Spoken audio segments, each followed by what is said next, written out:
Today we're going to talk about rituals for success. So some are going to be weekly rituals and some are going to be daily rituals. And number one, the most important weekly ritual for success has to do with nutrition. So I tell clients, start thinking about what you want to make for the following week for food before the current week is over. So a really great day to do that is usually Wednesday or Thursday, because if you meal prepped, you're probably winding up the meals that you already have. They're starting to dwindle in the refrigerator. And so that's a great time to start focusing on what do I want to make next week.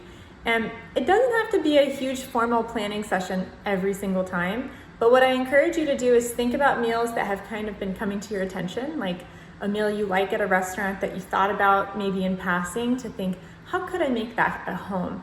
Or let's say you were on a food blog and you saw something that looked good, or you were on Facebook or Instagram and you saw someone post something that looked really good. Those are things that you can pull from in terms of like organic inspiration to help put your meal prep together for the next week. And then that's number one, is to start thinking about what you want to make around the middle of the week.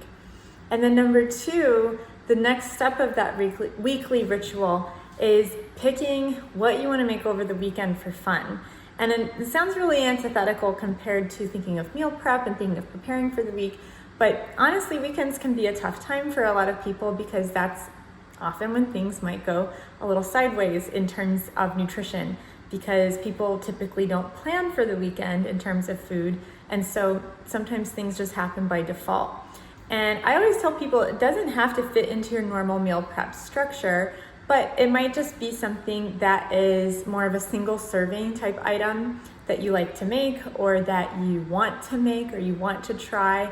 It could be on the healthier side of things, or it might be, on the less healthy side of things. But the idea is that you are prepared and you have a plan for the weekend.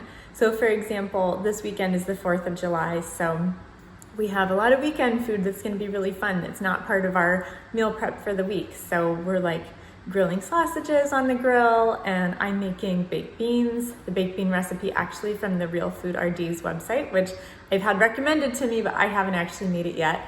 And we're making like a barbecue chicken salad, and that actually will be part of our meal prep, that meal.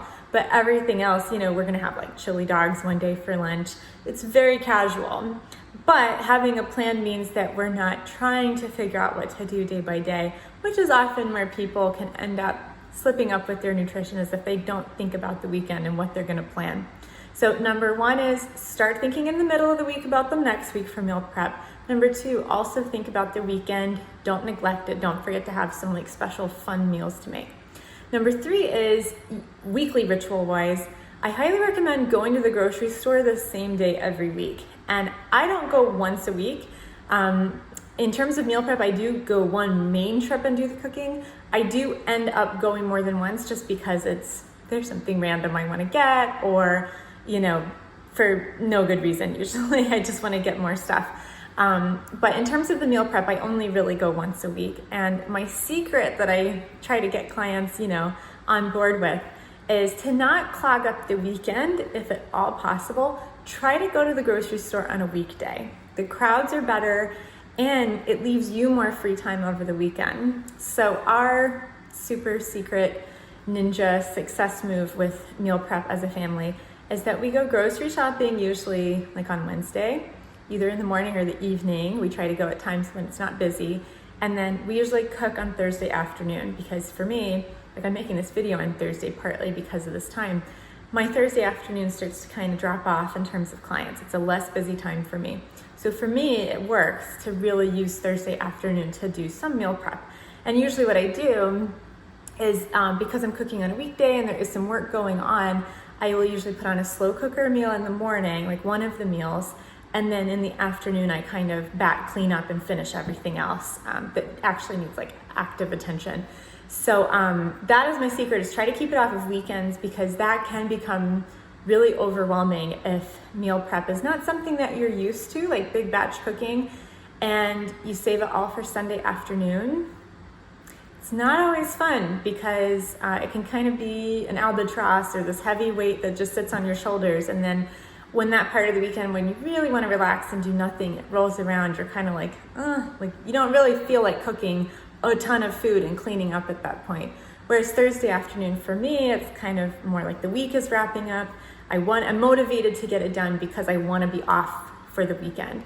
So I highly recommend doing as a weekly ritual, shop and cook in the middle of the week, and try to always do it on the same day if you can. And try to keep it off the weekend. Experiment with that motivation, how it changes your motivation to cook, especially if batch cooking is something that you don't love doing or you're new to it.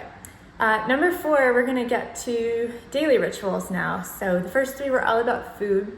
Number 4 is daily exercise. So I don't mean that you need to do the same thing every day. And that's actually something that I don't love when clients do. If I start working with someone and they are, let's say like Orange Theory, for example, it's very common that this happens. They go to Orange Theory every day. And I'm not a huge fan of that because I compare exercise to like a portfolio, that you need a big variety. You need a nice diverse portfolio. So I do want people exercising every day, and you probably need a box, during the day where exercise fits into. You're not waiting to see if you can squeeze it in, but you have a time when you always exercise. And for me, that's morning. That's the best time for it to happen. To be honest, it's probably the only time that it would happen. I would have a really hard time fitting it in later in the day, most of the time.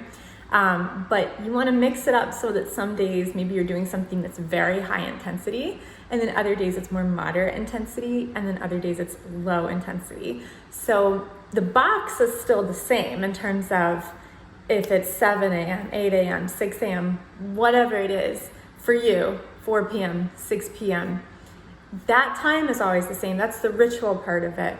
The other ritual part of it is maybe the getting into exercise clothes and being in that headspace. But what you're actually doing can change from day to day. And I do recommend having some kind of structured program, but even if you don't, just the variety itself is good. Where maybe like 2 days a week, you're going like all out really hard with exercise. Maybe 3 days a week, it's very moderate. And then 2 days a week, it's very low intensity. And that could be different depending on your level of fitness in terms of what does high intensity mean to you. So I'm not going to discuss like specific exercises, but the idea is that you have the ritual, that you're showing up for exercise every day, no matter what it is. And then number 5, another very important, even a micro level ritual, so it's even smaller than the daily routine, is to start associating breaks with meals. And I know that doesn't sound like anything health related, but it is important to conceive of a meal as a time to stop working. And that has been, in my life, one of the biggest changes I've made to my eating over the last year as I've looked for ways to continue to improve my relationship with food based on some reading and some influences that I've had, which is always stop to eat. So don't eat over email, don't eat while you're reading something from work, don't eat while you're completing a project. The best you can, try to sit down and eat separately from doing something else. You eat more mindfully, you enjoy your food more, and it's good for you as a whole person and your mental health to take that break. And what I also advise on top of that is really, and it's hard when we're all working at home now, ironically, is to even take it a step further and maybe associate a walk with a meal too. So you eat lunch and then maybe you take a walk around your block or something like that. Doesn't have to be a big deal, not a huge long walk, maybe it's just 10 minutes. But the idea is that you are creating a ritual that is self-caring, that's in the middle of your day, but it's also tied to something that is very specific, because the great likelihood is you're gonna eat breakfast, you're gonna eat lunch, you're gonna eat dinner. So if you can associate walks and breaks with something that's already part of your schedule, you have a much higher likelihood of success that you're gonna accomplish it every time because it's already part of your schedule. So you're hooking it onto something that pre-exists in your day. So let's go over it one more time. Weekly, daily, micro rituals in that order. Weekly ritual, in the middle of the week, start thinking about what would you like to cook. Start writing down menu ideas, start writing down ingredients or grocery shopping list ideas that you would need.